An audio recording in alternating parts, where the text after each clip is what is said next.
الحمد لله نحمده ونستعينه ونستغفره ونؤمن به ونتوكل عليه ونعوذ بالله من شرور أنفسنا ومن سيئات أعمالنا من يهده الله فلا مضل له ومن يضلله فلا هادي له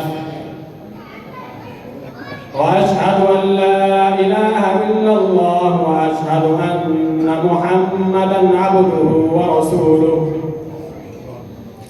وصلى الله تعالى عليه وعلى آله وأصحابه وبارك وسلم تسليما كثيرا كثيرا. أما بعد فأعوذ بالله من الشيطان الرجيم. بسم الله الرحمن الرحيم.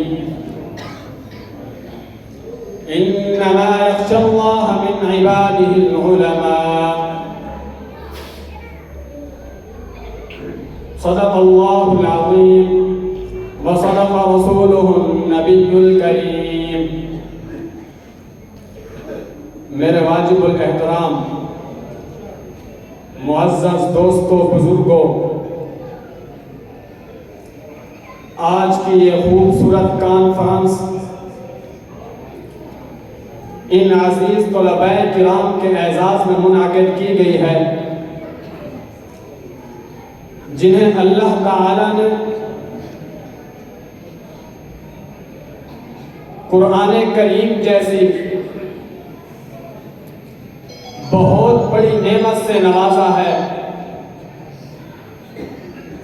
مبارکباد کے مستحق ہیں یہ طلباء کرام، اور ان طلباء کرام کے والدین اور عزیز رشتہ دار بھی مبارکباد کے مستحق ہیں. دوسرا، اس ادارے کے آج کے پروگرام کا مقصد یہ ہے کہ ادارہ آنے والی عوام کو یہ بتائے کہ آپ نے اپنی سب سے قیمتی چیز جس کا نام اولاد ہے، جب آپ نے اسے اس ادارے کے سپرد کیا تو ادارے نے آپ کی قیمتی ترین چیز کو لینے کے بعد اس پر کس طرح محنت کی ہے اور کس طرح تربیت کی ہے، تو یہ بچے آپ کے سامنے ہیں، آپ ہی سے اندازہ لگا لیں. ایک مقصد یہ ہوتا ہے ادارہ آنے والی عوام کو یہ بتائے، اپنے معاونین کو یہ بتائے جو آپ اس مدرسے کے ساتھ تعاون کرتے ہیں، چاہے وہ تعاون مالی اعتبار سے ہو، چاہے وہ تعاون مدرسے کو دعاؤں میں یاد رکھنے کی صورت میں ہو، چاہے وہ تعاون کسی بھی صورت میں ہو، تو وہ آپ کا یہ تعاون ضائع نہیں جا رہا. آپ کے تعاون سے ہی یہ رجال پیدا ہو رہے ہیں. ویسے تو انسان پر خالق کائنات کی لامتناہی نعمتیں ہیں جس کو انسان شمار نہیں کر سکتا. ایک سانس کی نعمت کو دیکھ لیں، یہ کتنی عظیم نعمت ہے. شیخ سعدی رحمہ اللہ نے اس کو یوں سمجھایا ہے کہ سانس کے اندر دو نعمتیں جمع ہیں. سانس کا اندر جانا ایک نعمت ہے، سانس کا باہر آنا ایک نعمت ہے. سانس اندر جانے کے بعد باہر نہ آئے تو موت ہے، باہر آنے کے بعد اندر نہ آئے تو موت ہے. گویا ایک سانس کے اندر دو نعمتیں واجب ہوتی ہیں. ویسے تو نامتناہی نعمتیں ہیں،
جو ایمان کے بعد سب سے بڑی نعمت ہے۔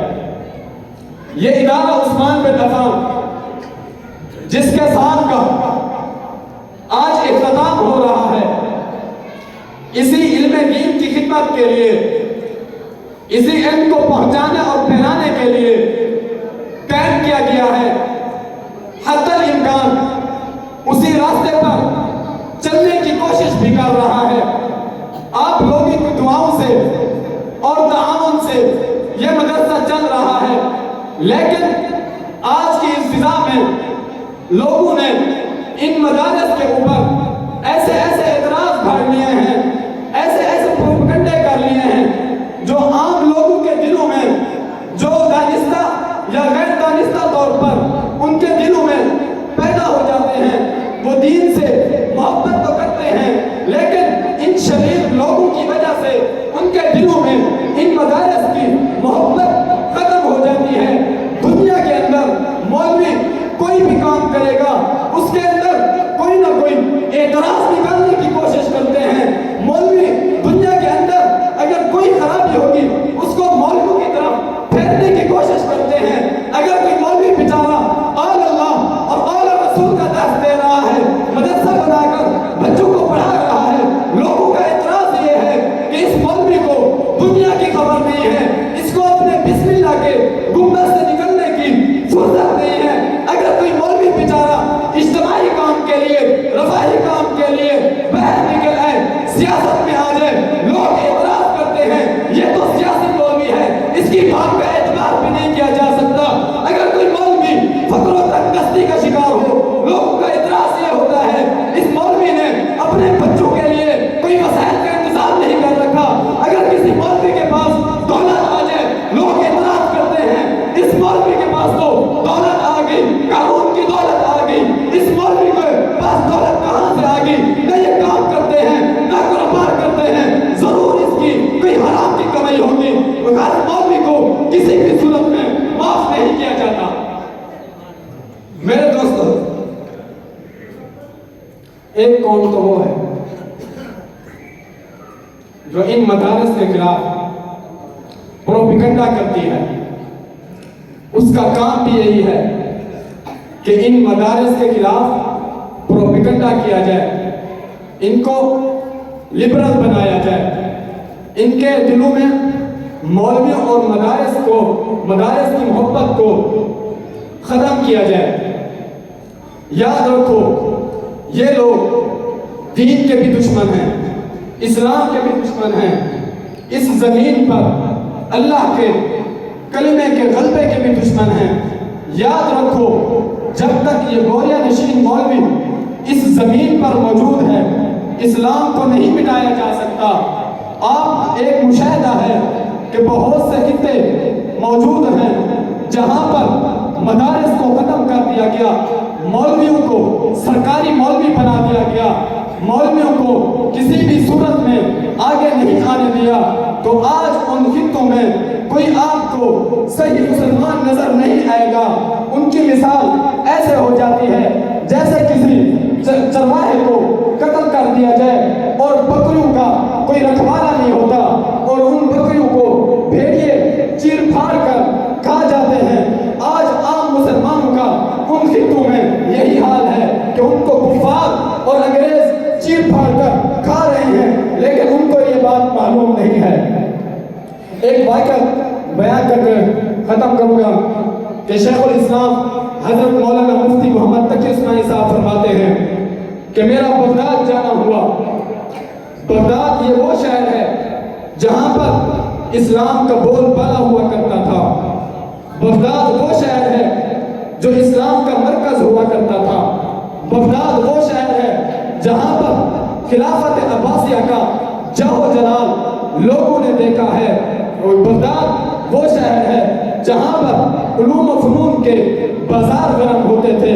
شیخ الاسلام صاحب فرماتے ہیں بغداد شہر میں میرا جانا ہوا، میں نے لوگوں سے پوچھا یہاں پر کوئی ایسا دینی ادارہ ہے جہاں پر دین کی تعلیم دی جاتی ہو، صحیح مسلمان پیدا کیے جاتے ہوں؟ لوگوں نے کہا کہ یہاں پر اب مدارس نہیں رہے، مدارس کو سکولوں اور کالجوں میں تبدیل کر دیا گیا ہے، وہاں پر دینیات کی تعلیم تو دی جاتی ہے، لیکن ان کے اساتذہ کو دیکھ کر یہ پتہ لگانا مشکل ہوتا ہے یہ عالم تو کجا مسلمان بھی ہیں یا نہیں ہے۔ وہاں پر مخلوط تعلیم رائج ہے، یعنی کہ مرد اور عورت کو ایک ساتھ تعلیم دی جاتی ہے۔ شیخ الاسلام صاحب فرماتے ہیں میں نے لوگوں سے پوچھا اگر کوئی مدرسہ نہیں ہے، کوئی عالم بتا دے جو پرانے طریقے کا پڑھا ہوا ہو۔ لوگوں نے کہا شیخ عبد القادر جیلانی کی قبر مبارک کے پاس ایک مکتب قائم ہے جہاں پر وہاں ایک عالم ہے جو پرانے طریقے کے پڑھے ہوئے ہیں، اس بزرگ نے بھی انہی چٹائیوں پر بیٹھ کر پڑھا تھا۔ شیخ الاسلام صاحب فرماتے ہیں میں ڈھونڈتے ہوئے اس کے پاس پہنچا، دیکھا واقعی وہ متقی اور پرہیزگار تھے۔ سلام و دعا کے بعد انہوں نے عرض کیا آپ کہاں سے آئے ہیں؟ شیخ الاسلام صاحب نے کہا میں پاکستان سے آیا ہوں، میرا ادارہ ہے دارالعلوم، میں اس میں پڑھاتا ہوں۔ وہ اس بزرگ نے کہا آپ کے پاس کون سی کتابیں پڑھی جاتی ہیں؟ شیخ الاسلام صاحب نے فرمایا میں نے اس کو درس نظامی کی کتابیں بتائی جو عالم بنانے کے لیے کتابیں پڑھی جاتی ہیں، میں نے اس کو بتائی تو اس بزرگ کی چیخ نکل گئی، وہ رونے لگے، کہنے لگے آج ہم ان کتابوں کا نام سننے سے محروم ہو گئے ہیں، کیوں ہمارے مولویوں کو سرکاری مولوی بنا دیا گیا ہے اور وہاں پر اپنی مرضی سے وہ کتابیں ایڈ کر دیتے ہیں، آج یہ کتابیں ہمارے پاس موجود نہیں ہے، اس وجہ سے ان کتابوں کا نام سن کر مجھے رونا آ گیا۔ یہ کتابیں صحیح مسلمان پیدا کیا کرتی تھی، صحیح عالم پیدا کیا کرتی تھی، صحیح نظریاتی آدمی پیدا کیا کرتی تھی، لیکن آج ہمارے ملک سے ان کتابوں کو ختم کر دیا گیا ہے۔ لیکن میں آپ کو ایک پیغام دینا چاہتا ہوں، آپ اپنے ملک میں جا کر علماء کو بتا دینا، عوام کو بتا دینا، دنیا کی ہر چیز برداشت کر لینا، لیکن ان مدرسوں کو ختم ہونے کو کسی بھی صورت میں برداشت نہیں کرنا، کیونکہ اسلام کے دشمن اس بات سے واقف ہیں جب تک یہ مدرسے موجود ہیں، یہ مولوی موجود ہیں، اس وقت تک یہاں سے ایمان کو ختم نہیں کیا جا سکتا، مسلمانوں کو ختم نہیں کیا جا سکتا۔ علامہ اقبال مرحوم نے کہا تھا مولویوں کو اگر مولویوں کو ختم کر دو تو اس معاشرے سے اسلام ختم ہو جائے گا، اگر مولویوں کو اس معاشرے سے ختم کر دو یہ دینی